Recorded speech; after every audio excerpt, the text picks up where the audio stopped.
Hey, it's Shari Kaye, and here at Full Wealthy Life, we talk money and life, how to use money to improve your life, and how to design your life to improve your money. And today, I'm just going to take you guys, maybe you can consider this a vlog and a little ride along. I own some rental property, and I just want to show you there's actual things that rental property owners go through and some things that we do. And specifically today, I'm going to check out one of my properties. It had received, I'm going to say, moderate to extensive damage due to a storm we had a couple weeks back. A water pipe burst, water in a couple of rooms, flooring, wall, drywall, you name it. So going to just to really assess that damage and see what I actually need to do to get this property back up and running. Now I say, excuse me, I say back up and running, but the tenant is still in the property. I gave them the option to leave, to get out of their lease, because I know for one, their lease is going to be up soon, and for two, I didn't know if they wanted to stay in the home with all of this work and renovation going on. But they opted to stay in. But as I stated, they're going to be leaving soon, so I want to have it in just optimal shape, pristine condition for the arrival of the next tenants. So just a little, come along with me, see what I experience. Now, we're dealing with this rental property. I don't really have to. I live out of the city, so it's not as if I'm visiting it all the time or dealing with it on a continuous basis. But this just happens to be one of the times where I have to actually drive out to view the property with my own eyes. So just thought it'd be a good idea to take you guys along with me.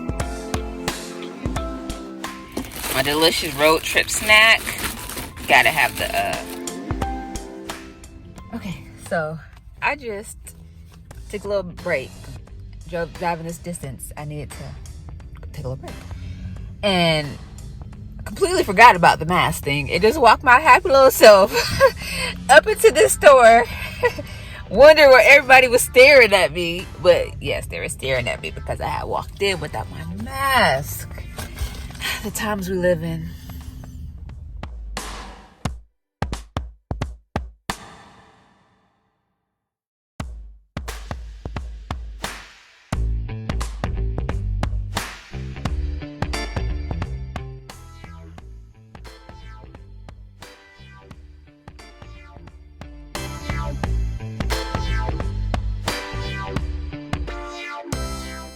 Yeah, so I realized I suck at vlogging. I didn't even pick my camera back up to talk into it or tell you guys the update or anything. So I was going to do it right here. So I met with the contractor at the property.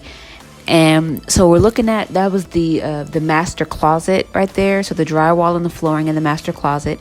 And then the water leaked into the master bedroom. So the carpet right here and the flooring there. So that's going to have to be replaced along with the padding underneath that.